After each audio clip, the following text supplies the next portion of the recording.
My name is C.A. Bhavani Devi.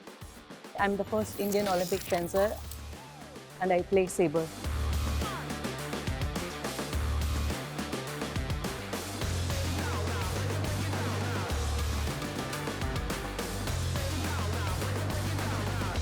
So I started fencing when I was 11. It was the first year when they introduced fencing in my state. I didn't know anything about fencing then. I'm like, okay, take my name. I want to try something different, and that's how I joined the sport.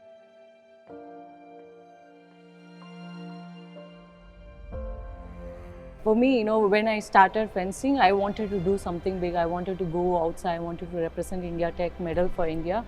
But then it was not really popular at that time, and we did not get proper support as well. So every time I go for competitions, it's always with the struggle. Fencing is a new sport to India. For fencers, we haven't faced any failures or success in the beginning, and we haven't witnessed any of our senior athletes. So when I started fencing, I don't have any role models in our country. In the beginning, for me, everything was a learning.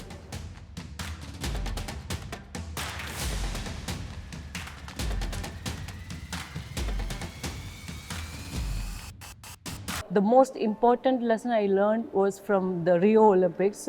I don't know how to go to Olympics because we don't know which way to qualify, which competition we have to go. So whatever I did in the beginning, it was the first time experience for me and for the whole fencing team.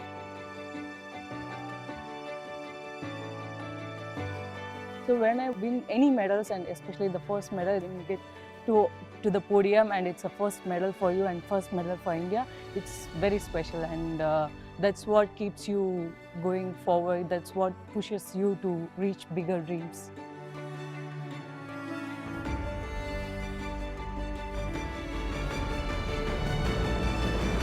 In sports, you win, you lose, but you have to wake up next day with the same determination, same enthusiasm. You have to do the same thing 1,000 times, maybe 700 times you do mistakes, maybe even 1,000 times you will do the mistakes. So you have to keep doing that again with the same spirit. It's not about just the result, it's about what you want to do in your life. At the end, you might get, you might not get, but you always learn something, and you always, have the feelings that, okay, I have tried my best.